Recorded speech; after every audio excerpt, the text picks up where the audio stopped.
Hello, hello. Welcome once again to another edition of Quoth Raven, Lewis Sprite Raven. I'm your host, Lewis Sprite Raven. Happy Halloween, everyone. It's a manga special. Be sure to hit that like, share, and subscribe button if you would, please. Today, we're finishing up our manga special programming for the week by launching our reviews into the new series, or not new series, but new series for the show, KAIJU No.8 by Naoya Matsumoto. Got a few volumes of it here. We're going to talk about this volume 1. And we're doing that. Hope you're all doing well. We are going to have our regular Friday night movie at 8 p.m. as well. We'll talk more about that in a bit. I was feeling a little peckish today. As you can see, I got myself a brain burger. So, took a selfie, put on my shirt. But yeah, it's time to talk manga, so let's do that. KAIJU No.8, Volume 1 for $9.99 from Shonen Jump Viz Media. Creator Naoya Matsumoto, English or U.S. translation by David Evelyn. Art touch-up and lettering for the English edition by Brandon Bovia. Design by Jimmy Pressler and edited by Carla Clark. Genre kaiju super battle science fiction. Released originally in 2014 in Japan and 2021 to the present in the USA. I believe either the whole series has been released or we got maybe 2 volumes left that will come out in early 2026. We'll talk about that in a moment. But what is it about? Set in a world in which kaiju regularly cause disasters, Japan has the highest rate of kaiju attacks in the world, and therefore, in order to combat them, it establishes the Japanese Anti-Kaiju Defense Force, also known as JACDF. You're JACDF? Maybe you're jacked up, I don't know. Kaiju are assigned a fortitude level, a scale indicating their overall strength, and they are classified as Hanju, more dangerous, stronger kaiju, and Yoju, smaller kaiju that can accompany or sprout off from Hanju. Kaiju that have high fortitude levels or exhibit abnormal characteristics are given a number as an identifier on when they first appear and are classified as Daikaiju. And that's what our character, KAIJU No.8 is. He's the 8th one that they have discovered.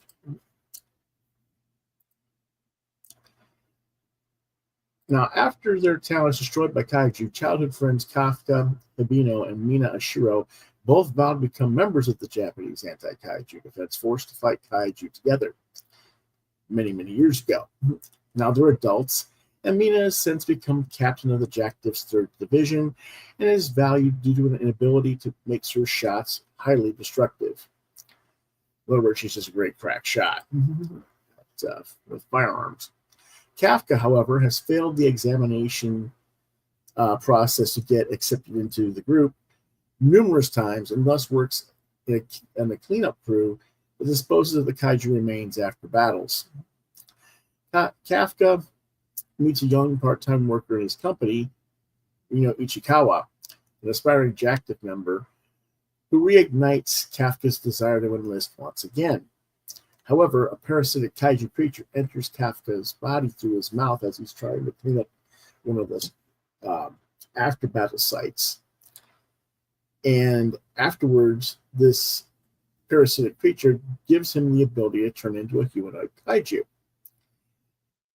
After escaping from the JACDF, Kafka is given the code name KAIJU No.8.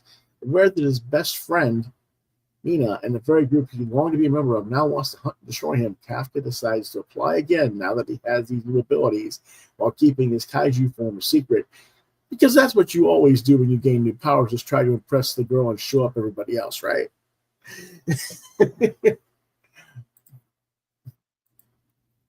While running away with Reno, K8 saves a mother and daughter from another Yoju and vows to join the JACDF after learning how to switch between his kaiju form and his human form.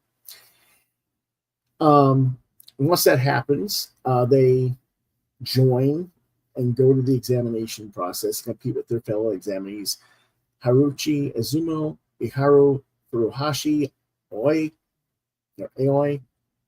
Kaguragi, and Kikoro Shinomiya, who is supposedly the greatest talent of all time. And she's like a 16-year-old girl. Anyway, after struggling with the fitness portion due to his age, because he's in his mid-30s by this point, Kafka and the others are fitted with jack-diff suits and sent to neutralize Hanju and Yoju as their final exam. If you can survive out in the field, you get to stay in. If you don't survive, well, at least you tried, I guess. Anyway, Kafka leans on his training experience to help support the others. He's not using his powers as a kaiju. He's just kind of like pretending he's a weakling. After Kikoro completes the task by finishing off the final Hoju, a mysterious humanoid kaiju appears and revives the Hanju, threatening Kikoro, and she is exhausted and all of her weaponry is been used, and she is defenseless. At this point, Kafka does transform into K8 to rescue her and exposes his secret to save his colleague and really a newfound friend. And that's where they drop issue 1 off at, is just as he transforms and is about to go in and reveals his new identity. What did I think of this issue? I'm surprised that this book doesn't get a lot more love on comics channels elsewhere on YouTube. I mean, it does get plenty of appreciation on more manga anime-centric channels, and there is an anime cartoon for this product as well. But it seems to be very underrated in the U.S. comic scene comparative to the vastly overrated series like One Piece, Dan, Demon Slayer, My Hero Academia, others. And given how popular kaiju attack stories are, given Godzilla and Pacific Rim and other things in America, I would have thought that this series would have been a centerpiece of discussion, and I can hardly ever find anybody talking about this. That's one of the reasons why I picked this series to talk about. Matsumoto's got a really good concept going on here. His characters, while stepping into classic tropes and slots of the group of dynamic, are each complex, multifaceted, and have their own uniquenesses about them. He's a strong enough writer to give each character multiple levels of goals and agendas, and knows how to show how those agendas sometimes contradict with each other, starting with Kafka himself deciding to use his newfound abilities to get himself into the jack-diff, with the irony that he is technically the enemy. And could that come back to bite him, because we really don't know how this parasitic creature that turned him into the kaiju interacts with his body. We don't know what could happen in future issues or future volumes. Kakuru is a daddy's girl and arguably way too young to be out on the battlefield. Like I said, she's only 16, which I don't know how that translates in Japan, but in America, that would make her underage to be enlisted in a paramilitary outfit, regardless of her skill sets. But she's also the most effective combatant, and she has the hyperactive teenage girl aspect to play off of Kafka, who was old enough to be her father. So it'll be interesting to see how that relationship develops as he saves, protects her. Mina, his friend from childhood and really the woman he's crushing on, is both the clear military commander, but also remembers her childhood friend and is both happy that he finally got accepted into the force, but is also keenly skeptical because he's failed to get in so many times before. So she knows something isn't quite kosher. Reno's a great sidekick buddy character. And then there's the other members of Kafka's squad who have their own quirks as well. The art is really solid and well-paced. Reading this volume was rather quick, breezy. I breezed through it in under 60 minutes for a 200-page book. Technically, this was my second read of the book. I got this back when it first came out in 2021 when it originally launched. Read it, and then I've been collecting the series, but I haven't been reading any of the series all these years until I had all the volumes. I actually have through volume 14. I thought I was only through 13, but I have volume 14 as well. But apparently there are 16 volumes total.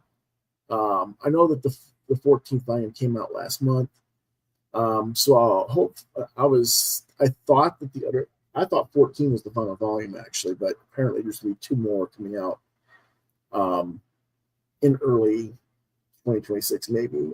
Or, I don't know, but we're going to go through the 14 and probably stop there, but we'll see. We're going to spend the rest of the year reviewing the series on our regular Monday schedule with 2 volumes per episode. And we are going to actually also include the B-side spin-off series as well in our discussions, because there's a B-side about the side adventures of the other members of the squad as well. So lots to talk about as we move into November and December on this concept. My rating for the first volume is a 4 out of 5 stars. It's a 5-star, fine start, but let's see if the series can maintain its quality or improve as it progresses. Okay, here's the book. Look upside down there. Sorry about that. Here's your cover. And of course, we read these backwards, so to speak.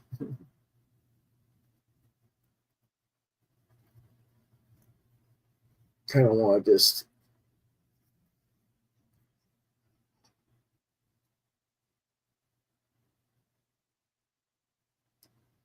giant kaiju. Gonna chop them up.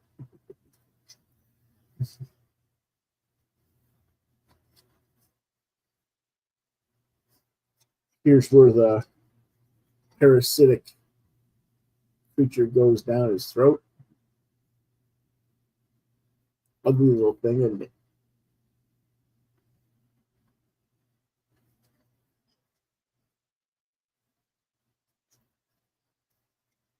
And then he turns into the kaiju.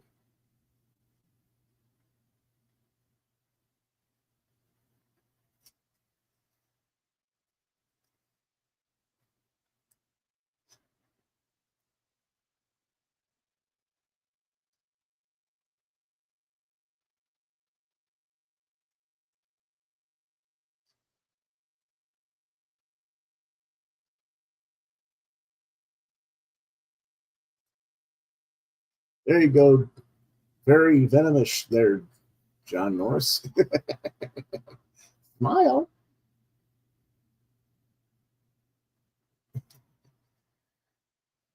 So John would probably like this character in a way. Let's see.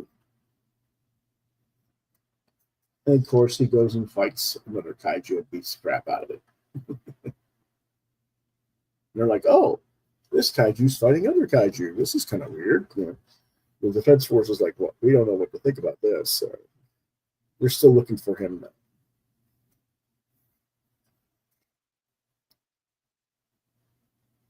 He says, I have to learn how to use my powers better. I want to stand by Mina's side. And that's not Mina, that's the Hirakawa character who's 16 years old. Little kid.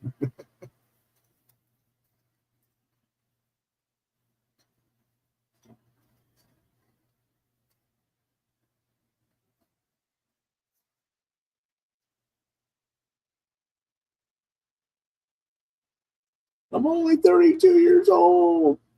Yeah, but that still means you're double her age, and you could have had her at 16 and still be your daddy.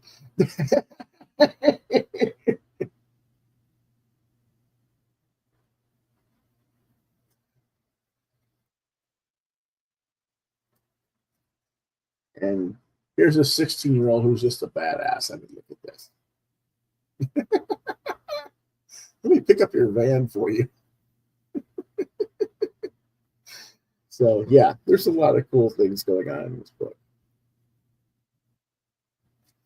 And then as the leaders are as a group, they're all going out there together in the monster suits, ready to go fight monsters. Cool stuff. Very enjoyable book. I look forward to reading volumes 2 and 3 this weekend for Monday's show. Okay. That concludes our review. However, of course, I said next time on Monday, we're going to review the whole series of Kaiju No.8. We're going to review volumes 2 and 3. That'll be on Monday, 8 p.m. Eastern Standard Time. But later tonight at 8 p.m., we're going to have our movie night, and our movie is the classic 1972 film Tales from the Crypt, based on the Tales from the Crypt and Vault of Horror comic books from EC in the 50s, starring Joan Collins, Peter Cushing, Roy Doctors, Patrick McNee, and many more. Join myself, Chris Hall, and John Norris as we discuss that at 8 p.m. tonight. You can hide away and not have to give the candy away to the kids. You can eat it while we're discussing the film.